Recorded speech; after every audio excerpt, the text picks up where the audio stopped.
Welcome to Grow Money Business, the podcast dedicated to helping business owners grow both their wealth and business on their own terms. Here's your host, Grant Bledsoe. Hello, everybody. Grant Bledsoe here. Welcome back to Grow Money Business. This week on the podcast, my guest is Jeff Kortes. Jeff is an HR professional and joins us to talk today about how to retain your top employees amid the Great Resignation. The Great Resignation is something that we've heard about as COVID has gone on, and now a lot of businesses are sending people back to work, and that's causing a lot of employees to reevaluate their job situations. This episode deviates a little bit from our core topics of financial planning for business owners by just a little bit, but is nonetheless something that I wanted to cover on the podcast because it's of great relevance and importance to a lot of our listeners. Jeff has a whole bunch of experience. He spent 10 years in HR working for various organizations before resigning and starting his own consulting firm, and he's been doing that for 25 years. So he joins us today. We had a great conversation. Typically, he works with mid and larger sized companies, I think from maybe 100 to 150 employees all the way up to 5 to 10,000 employees. And he just has a whole bunch of experience on this topic specifically and really shared a lot of wisdom on how to keep people around based on your business's staffing needs. I hope you enjoy it. Hey, everybody. Real quick before we jump into today's episode, I have been advised by my attorneys to remind you all that none of what you might hear in today or any other episode of Grow Money Business is financial, investing, tax, legal, fitness, or even relationship advice. It's content that you're free to use and deploy on your own terms. And before you take any actions on what we might cover in the show, I really encourage you to consult with your accountant, attorney, or financial planner. If you don't have a financial planner and think that you might need one, be sure to check out threeoakswealth.com to learn more about my firm's planning, advice, and investment services. Jeff Kortes, welcome to the podcast. Thank you for being here. It's a pleasure. You have quite a bit of experience, decades of experience in employee retention and HR. A lot of our listeners to the podcast are small business owners struggling with employee retention because of this Great Resignation thing that we keep hearing about in the news. Could we start today? Could you update us on what's going on with the Great Resignation right now? Well, the Great Resignation is alive and well. And what I'm seeing is that a lot of organizations, because the baby boomers are retiring at 10,000 a day. So I was just at an organization and organization about 300 people, and they have 2 to 3 people retiring a month. And so, and the problem is we don't have enough young people to replace them.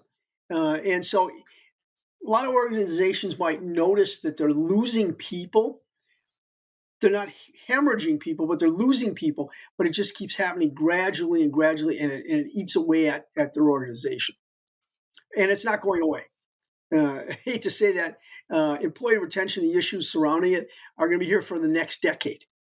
I know everybody loves to hear that, but the reality is the baby boomers and the Gen Xers just have not had enough kids.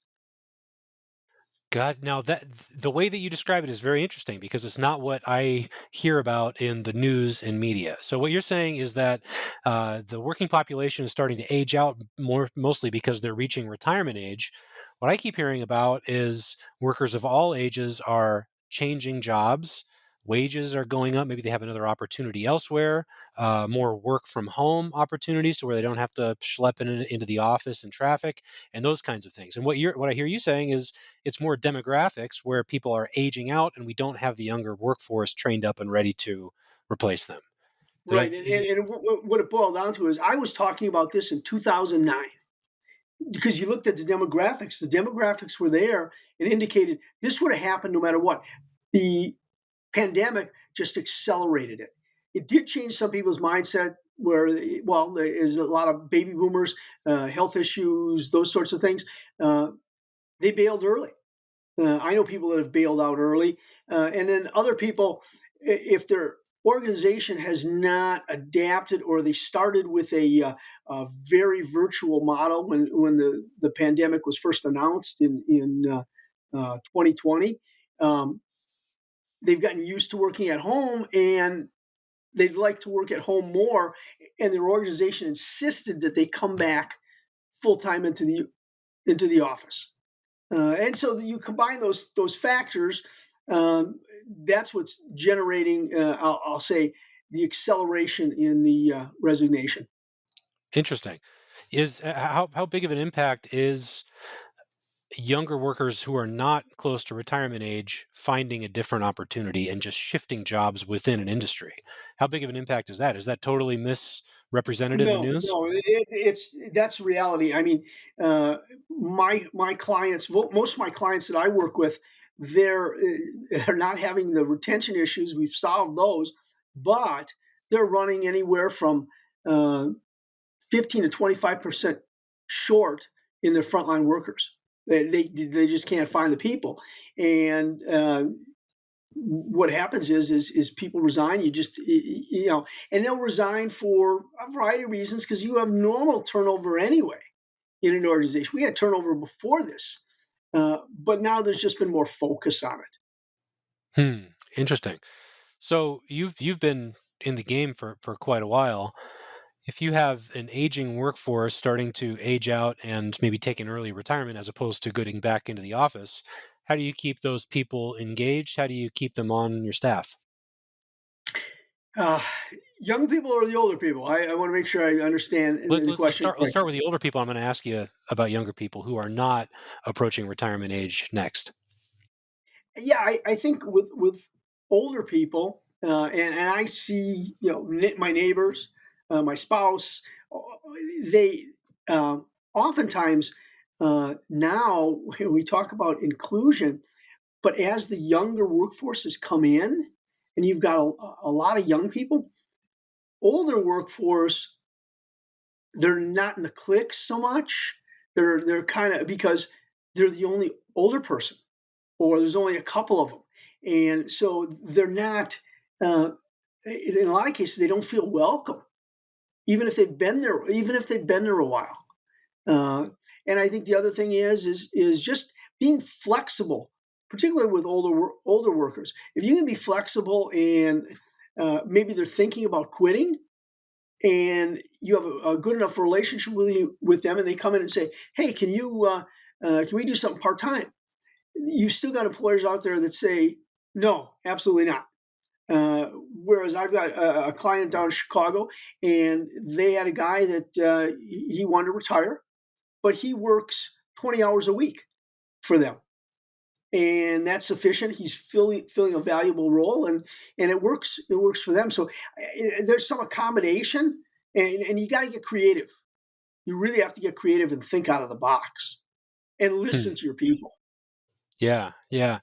So if you're having turnover and bringing in the younger workers to the staff, and the older people are feeling alienated, isn't that a culture problem too? Yeah, Shouldn't oh, that that be rooted is up that, on? that's a culture problem. What I really talk about when my tagline is "Give your employees crap," and that stands for caring, respect, appreciation, and praise. It I call it creating a culture of crap, because if you have a people centric culture, what it boils down to is they will drive results for you, because if they're engaged, they're fired up, they're involved in their job. Uh, if you take care of your people are going to take care of the customer. Right, right. And they'll be good stewards of the business too if everybody is engaged in the right manner. Absolutely, and that's part of the problem. Even with this, well, with the new workforce and everybody we've got, uh, it's numbers are about 50% of the people are not engaged, and another 17% are actively disengaged. They're actually fighting the organization. Well, you have numbers like that, and that could even be in a good organization. You're looking at 67% of the people are either not engaged or are actively disengaged. If you can get those folks off the bench and into the game, uh, you're going to make money hand over fist. Right, right. So what about the younger workers then? And what my takeaway from that is the older people who you want to keep on staff that are approaching retirement age. across the country, they're starting to take early retirement as opposed to going back to the office in droves.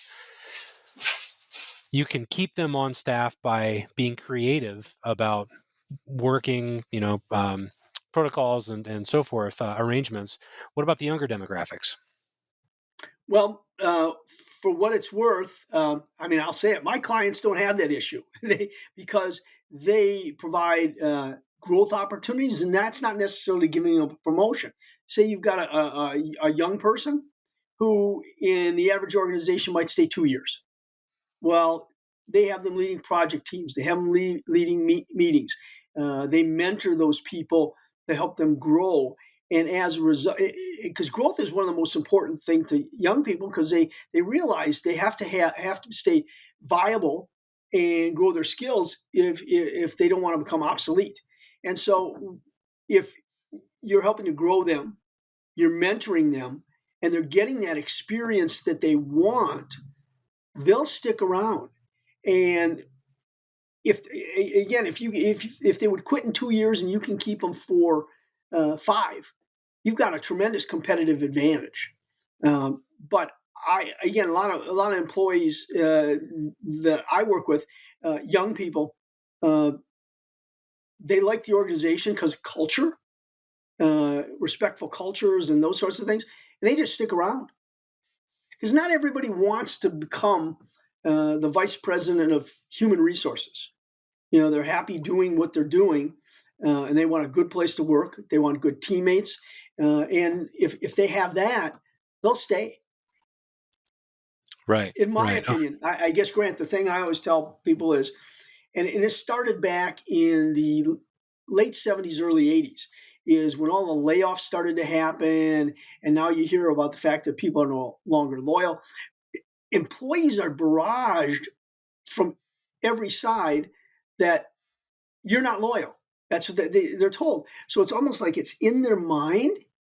And the way many companies have behaved is in my opinion, companies have killed loyalty.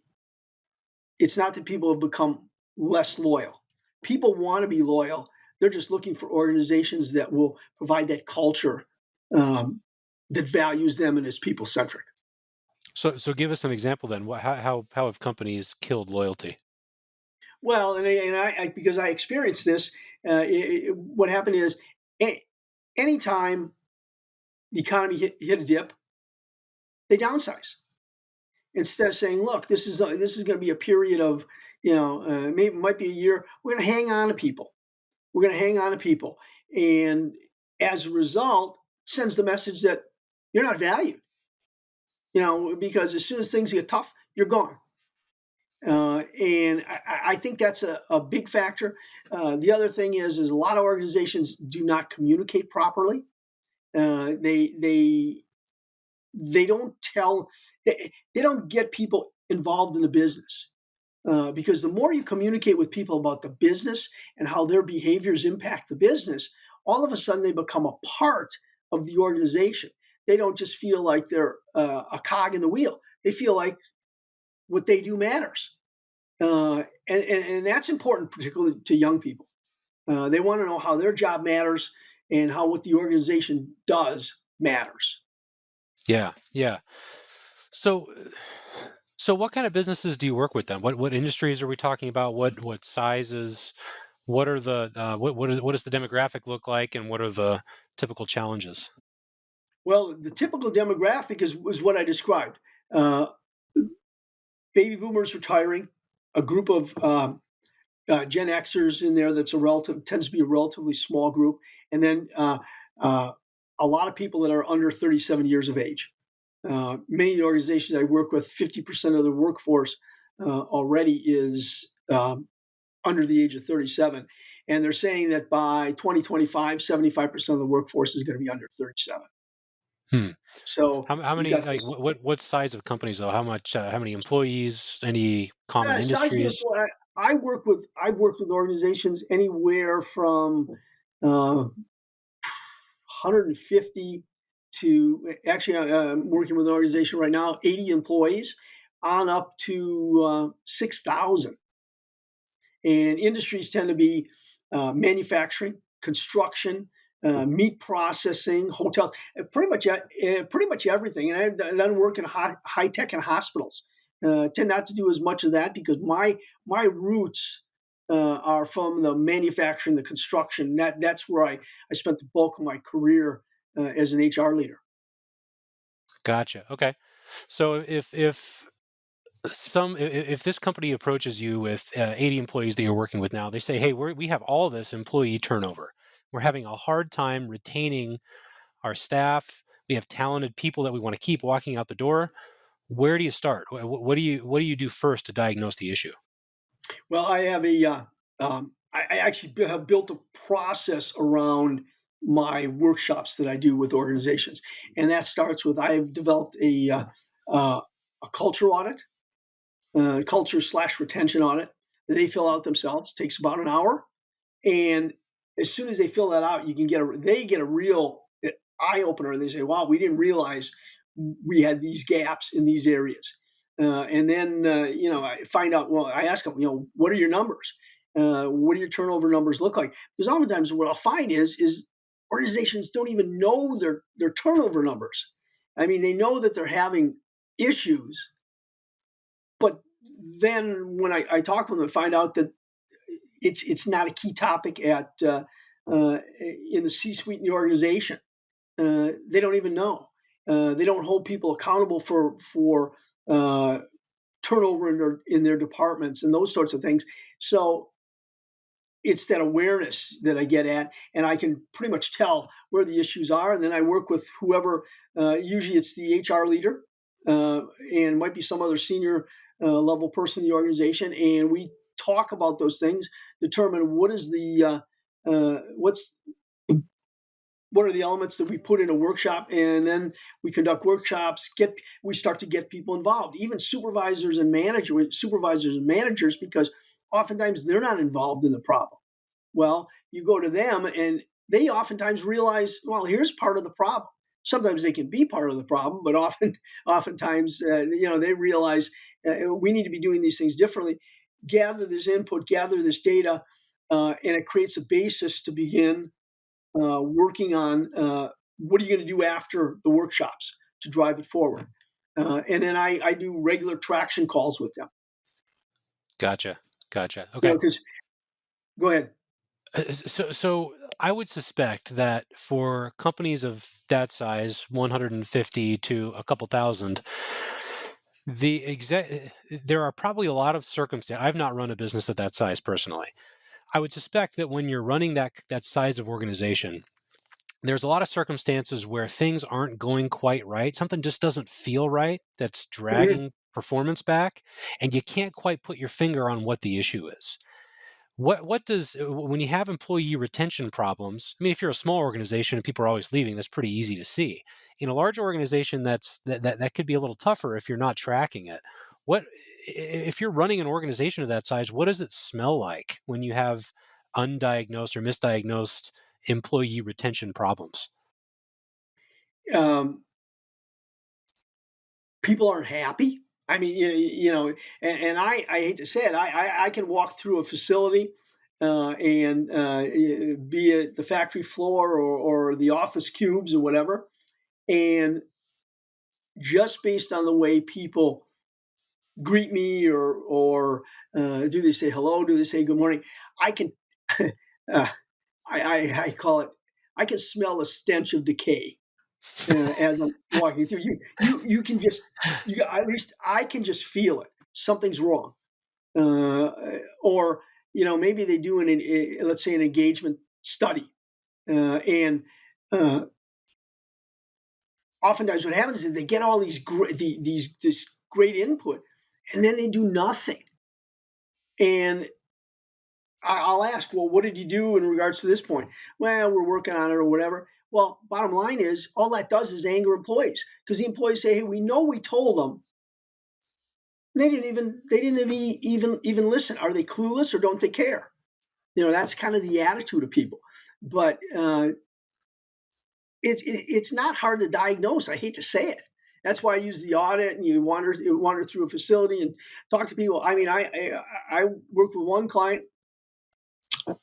was with the HR manager, and I was walking through the shop, and I started telling her, I said, well, I want to ask him some questions. She said, sure. And so I asked him, I said, hey, aside from aside from the money, why do you keep working here? And I shut up and I listen. And you can get an engagement or retention survey just by doing that, because you talk to 8, 10, 12 people. All of a sudden, common elements keep coming up as to why they stay. Yeah. Yeah. Yeah. It's funny how much that tactic work. I mean, so I'm a financial planner. I interview people every day, not just as part of this podcast. I interview our clients when we're working through stuff, right? And Right. the tendency just to just keep talking and explain away is strong and hard to avoid. And I have to remind myself all the time, just ask the question, then shut up. Just stop talking and let the clients just totally regurgitate everything that's on their minds. It's a powerful tactic, and I completely understand what you're saying. So it's pretty easy to diagnose. You talk to the HR manager, you get a sense that people are unhappy. Where do you go from there? You mentioned workshops. Where does the CRAP acronym fit into all this? Well, I will do CRAP workshops, depending on, and they're all different based on what we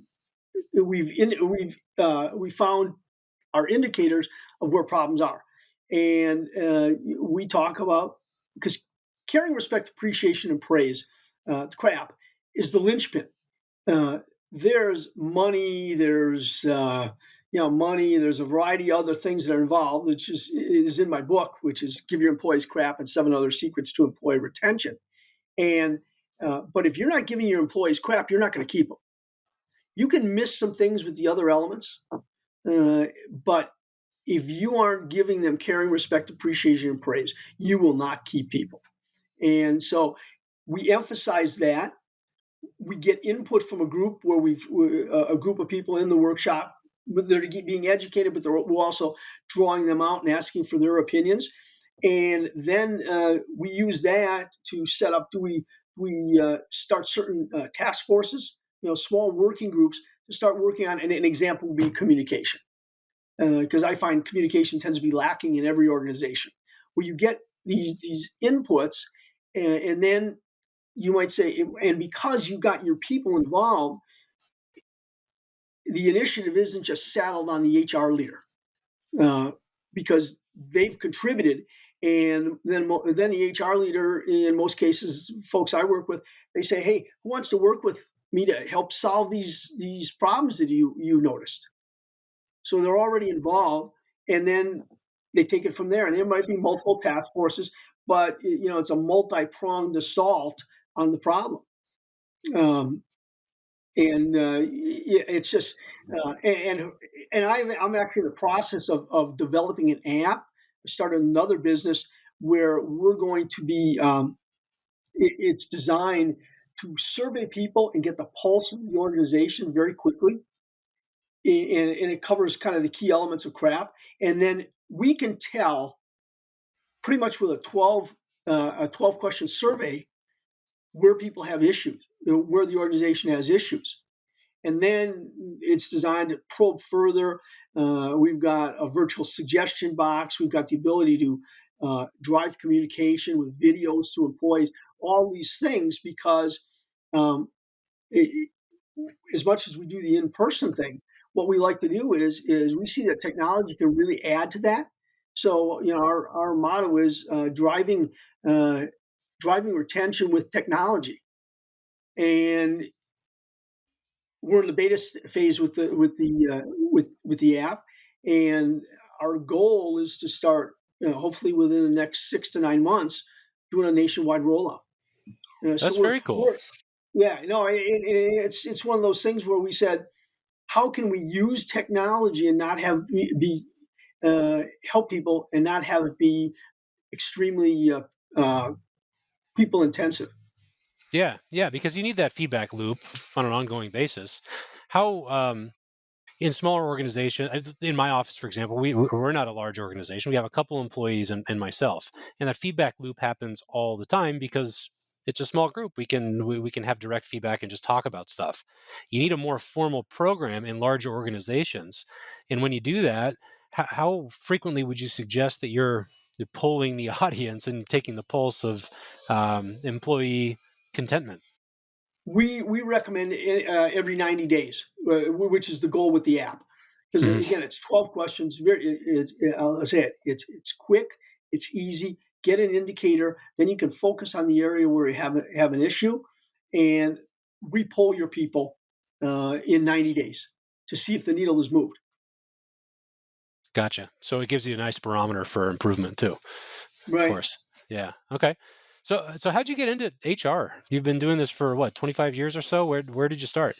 Well, I spent 25 years in HR before I started my own firm 12 years ago. But where I got my start is I was when I was going to school. I was actually, and I actually started as a union steward in an organization. I was a union steward and a committee man, and so I was in union leadership. And then when I graduated, because that was while I was going to college. I was working. I was working as a school bus driver, and school bus our school bus companies were unionized.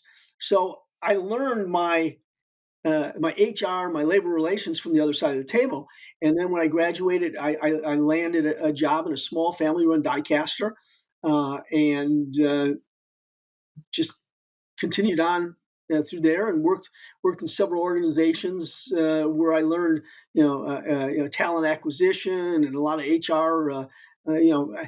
I'm the person. I'm out in the facility, and that's how I got uh, my expertise. And in a lot of cases, I worked in high turnover businesses. In one organization, we hired 300 seasonals a year. So, there were some real issues. So I learned employee retention on the job, and then just it just kind of snowballed from there. And once I got into my own business, right now I started my business as a headhunter in manufacturing construction. And what happened is I joined the National Speakers Association, and I was talking with some people, and they said, "You really know a lot about this employee retention stuff. Why don't you start speaking on it?"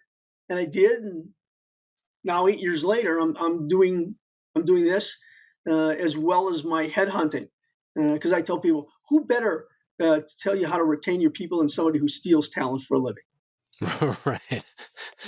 Back to being on both sides of the table. Yeah, Yeah. So I would suspect that a lot of retention is getting the right person in the seat in the first place. right, And a lot of your experiences on the manufacturing side, it sounds like a lot of our client base works in more professional services, medical offices, vets, orthodontists and dentists, yep, accountants, lawyers, financial planners. yep, So those are your more white collar roles where you really want you spend a lot of money and time and energy training people up to be proficient in the role in the first place, and you really want to get the right person in the seat because the expectation is they're going to be there for a long time anyway. right. How important is that aspect of it, and what are your thoughts on making sure that you're getting the right person in the first place? Yeah, well, and first I'll say, for what it's worth, I mean, I've worked with dentists, I've worked with insurance agencies, all of those types of things, and the white collar folks, front line people in the office or wherever, um, they tend to have the same aspirations as people who work on the shop floor or who are out on a crew in construction. I found that the same tactics work for both.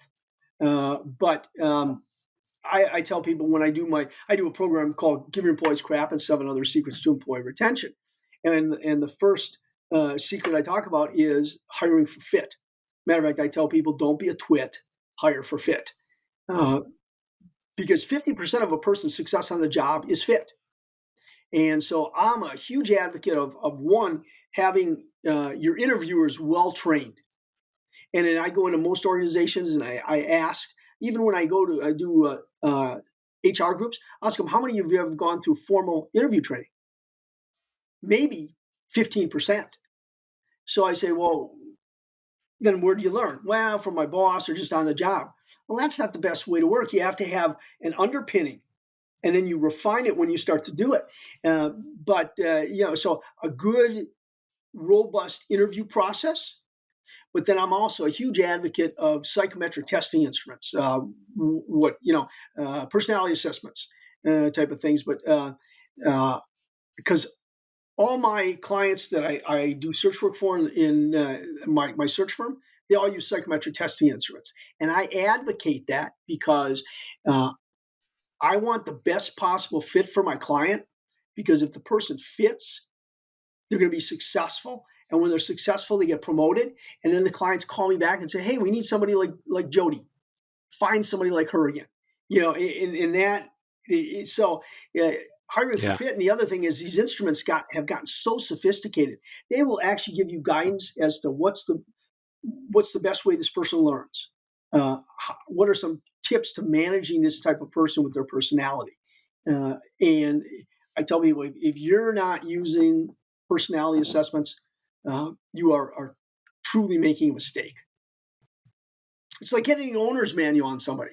You wouldn't buy Yeah. a $30,000 piece of Yeah. equipment and not get the owner's manual. This is the owner's manual on somebody. Yeah. Yeah.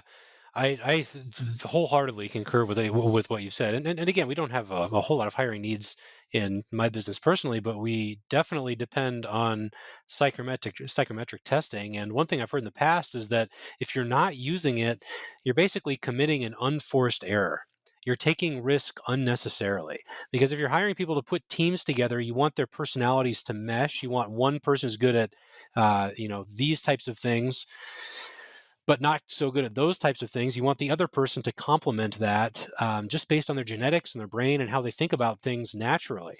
So if you have a pool of 100 applicants, just have everybody go through an analysis. Maybe 100 is too many, but once you start going through the process, at some point you should evaluate how your candidates think about things and how their brains work for the purpose of putting together more functional teams. Well, I wholeheartedly agree. As a matter of fact, a lot of my clients on the search side, when they use the psychometric testing instruments, they will, after the person comes on board, uh, their boss and them will actually exchange um, the assessments, so they know how each other thinks and acts, so that if the boss does something that might anger somebody, they look and say, "Oh, okay, that's just the way Steve is." Right? Knowing why they are the way they are oftentimes helps, or it helps the person say, "Well, maybe I need to be more proactive in my communication," or because that's what Steve likes. Again, it really helps with that meshing, like you said. Yeah, yeah, very, very much. So what are your favorite types of assessments now? Because you've had the Briggs Myers that's been out for a long time. You have Colby, you have DISC, you have I think it's Gallup that does a strengths finder kind of thing.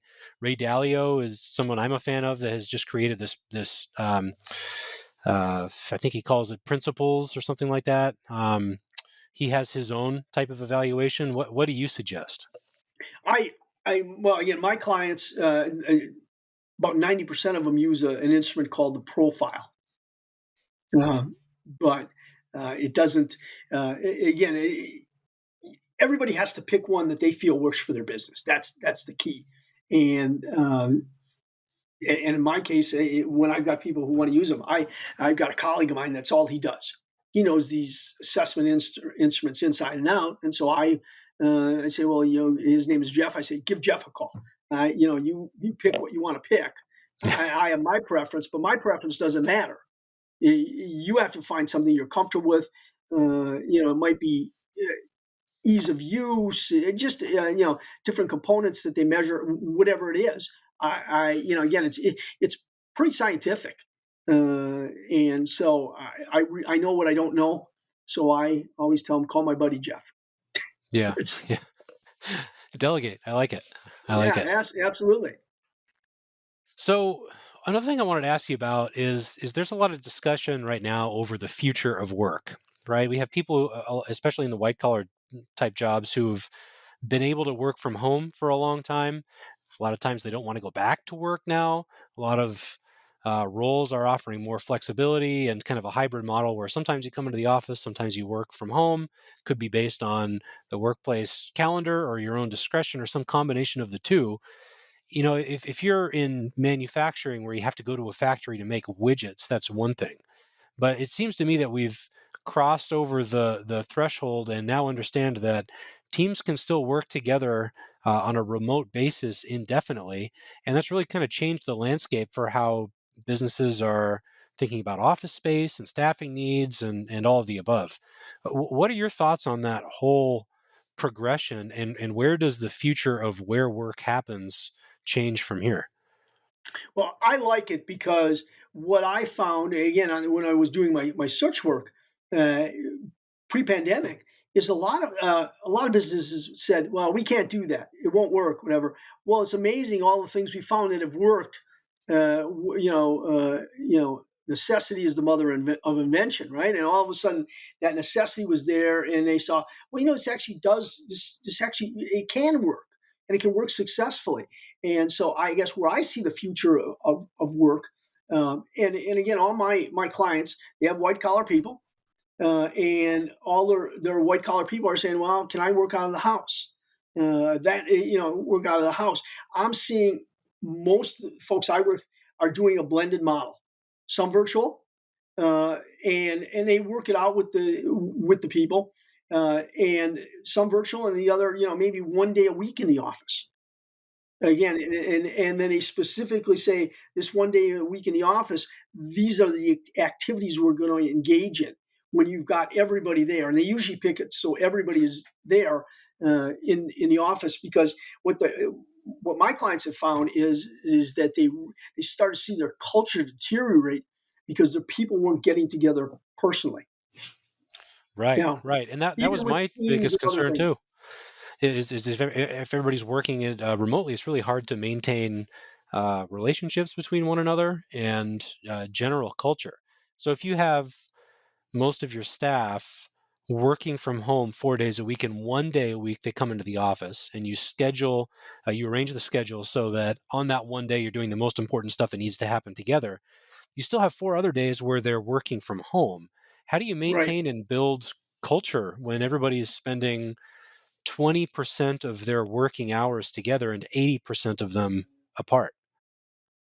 Well, I tell my clients is the things that we used to do in person, we can still do virtually.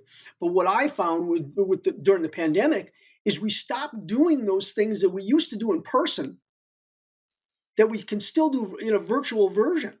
As an example, I talk about being visible. Normally you'd come in and you're in the office and you're walking through the hallways. You say hi to people, stop in and say, "How was your weekend?" and whatnot. Well, you do that virtually. Pick up the phone, or if you don't want to do Zoom because you're tired of looking at people, you just pick up the phone and say, "Grant, how was your weekend?" Do the same thing you did in person, and but do it virtually. You got to start thinking a little differently and say, "What was I doing in person, and how can I replicate that virtually?" Sure, sure. I guess my only pushback on that would be it's easy to do if everybody is around the water cooler. You have a lot of these shared things people are going to. There's just natural osmosis of ideas and training, and hey, how was your weekend? Because you're passing each other in the hallway casually. Whereas if I'm going to make a deliberate effort, that still requires a deliberate effort, which could be a lot more challenging. No, am, Yes, am am it I off is. on It that? is more challenging. I would agree.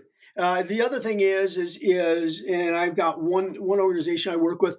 They require their engineers to be in the office a little bit more than other people because they find they need that interaction drives creativity. So Hmm. it's asking yourself what is optimal that will work for the employee and also works for the company.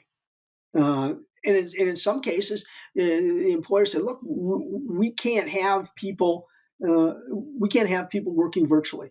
We need you to come back. And they've lost people. But Yeah. that all of a sudden the organization changed, so they were no longer a fit. But I find that a lot of that, what happened is that organizations didn't do a good job of communicating why they're doing what they're doing. Oftentimes, employees will say, "No, this is just arbitrary and capricious, and you're just pulling this out of a hat." Well, if you communicate effectively, people understand you're not just doing it because you're a control freak. Yeah. Yeah. That does make sense. We were earlier we had split employees into two groups: your older demographic that is somewhere near retirement age, and younger workers who are newer, potentially less changed, potentially more likely to change jobs as opposed to just stop working entirely. Are you seeing more willingness to bend toward either demographic? It seems like the younger demographic would really want and desire and maybe demand that kind of flexibility a little bit more than the older demographic that has as a habit has been going into the office for 20, 30, 40 years. Right. How would you characterize the preferences between the two groups? Well, the way I characterize it when I'm speaking to groups is I tell them CRAP, my caring, respect, appreciation, and praise. I mean, everything I do is built around CRAP. And what I tell people is CRAP worked with my generation, and people loved it. But they also but most of the leaders back in my day were much more authoritarian, top-down leadership style. Well, you could get away with that with my demographic. Hmm. But I was fortunate back in the early 80s. I worked with a guy who talked about caring, respect, appreciation, and praise. I learned my CRAP 80s, 30 years ago. I learned my CRAP 30 years ago. Now, if you aren't giving young people CRAP, they'll quit. You used to be able to get away with it in other generations, but now it's absolutely a must. And people say, "Well, we're catering to these young people." I think the CRAP model and more participatory was the way we should have been going. Well, way we should have been going years and years ago. Now, if you're not using it, you're not going to keep people. It's so. And I hear a lot of people whining about millennials in particular. And I do a program with a young speaker colleague of mine. We talk about leading the younger generations to greatness. You've got to do things differently, and those different things are things that I was doing 40 years ago. So I was years ahead of my time. It seems like care, respect, appreciation, Appreciation. and praise are four things that ought to be ubiquitous across any demographic. If I'm an employee anywhere, those are four core things that I'm going to need from my employer, regardless of what generation I grew up in. And what care and respect and appreciation and praise means to me as a millennial might be a little bit different than what that means as a baby boomer, but that's incumbent on management to understand and appreciate and respect, right? So it seems like it ought to be universal, but maybe expressed in different manners. Yeah, and what I find is uh, in most organizations, the people um, inherently they care, but they don't know how to show it. They believe in respect. Well, some people don't, but that's an issue for performance management. But if they respect people, but then oftentimes they uh, unknowingly do things that disrespect people. And then Yeah. there's a lot of people that say, "Well, why do I have to show all this appreciation to these people? That's what we're paying them for." Well, that may be, but studies have come out that show that people who are getting more appreciation tend to be on high-performing teams. It's a 5-to-1 ratio. People have to hear five positives for every one negative that they hear in order to, one, stay positive and two, be high-performing. Hmm. So Interesting. what I train people on is how do you show people you care? How do you show that you respect or disrespect people? And how do you give appreciation and praise? And when is it warranted? I talk about fundamental things. The problem is most organizations, senior leaders might believe in it, but then it doesn't cascade down all the way through the organization. Or you might have a department manager that believes in it, but other department managers don't. And the Right. only way to be truly effective is if it is driven down through the whole organization. Sure. Sure. So changing gears just a little bit, you're traveling the country doing some speaking. You have your firm that provides consulting services, helping organizations improve their own employees' retention and culture issues. What's next on your horizon? What are you working on now, and what's coming down the pipe for you and your business efforts? Well, the big one is the app we're working on, because again we see very high potential for that.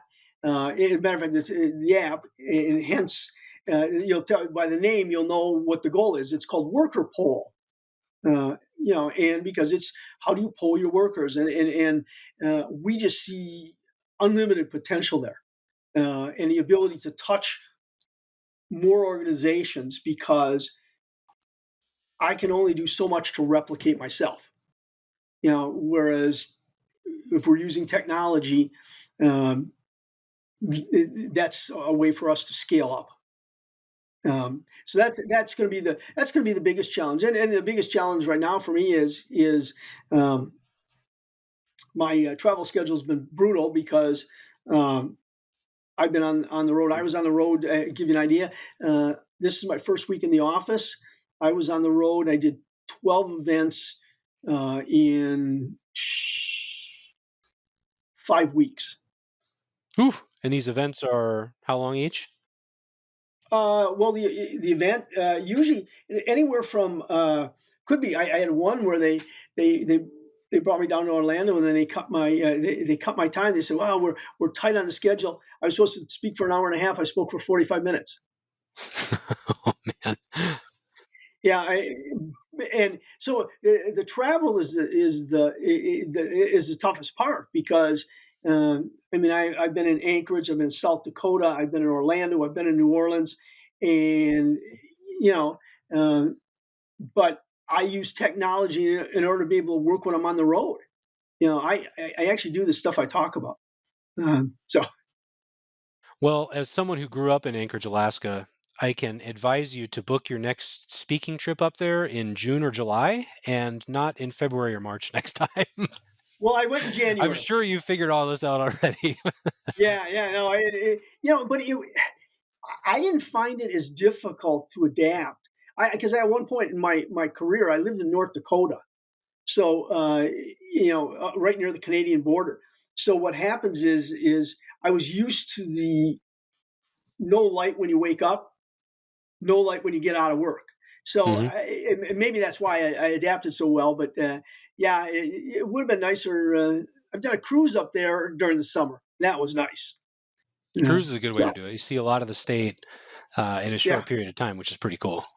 Yeah, yeah. and I mean you live in Wisconsin anyway, so the cold is probably not that big of an issue. It's probably not that much colder, if at all, in Anchorage right now than it is in Wisconsin, I would suspect, no? Actually, it was warmer in Anchorage than it was here in Milwaukee uh, when I was up there.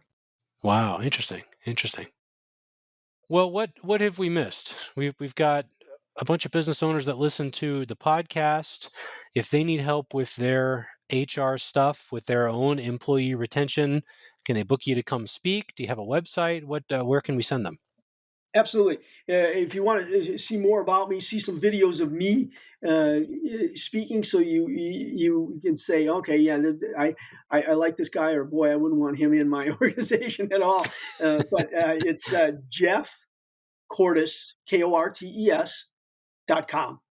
And email is jeff@jeffkortes.com. And if you want to reach me by phone, and I tell people, pick up the phone, call me. I don't, and that doesn't bother. It's weird. I offer that, or if somebody's struggling with some things, pick up the phone and or drop me an email and say, hey, I'm struggling with this. I talk to a lot of people. I'm amazed at how many don't take me up on my offer. I think they think that the cash register starts ringing the minute they talk to me on the phone. I will tell you that is not the case. But my phone number is 414-421-9626. Again, that number 414-421-9626. All right. Or if you can't remember my name, if you type in employee retention speaker on Google, I show up on the first page. Okay. Excellent. Well, Yeah. thank you for taking a little bit of time out of your travel schedule. I know it's hard penciling these things into schedules sometimes, but this has been great. This is a topic we've not covered on the podcast before. I really appreciate you spending a little time and sharing some of your wisdom. You're doing very good work. Thank you. It was a pleasure being here. Thanks for tuning in to Grow Money Business, the podcast dedicated to helping business owners grow both their wealth and business on their own terms. Be sure to subscribe to the podcast on iTunes, Google Play, or wherever you digest podcasts to ensure you don't miss out on future episodes and announcements. And feel free to submit questions to growmoneybusiness.com.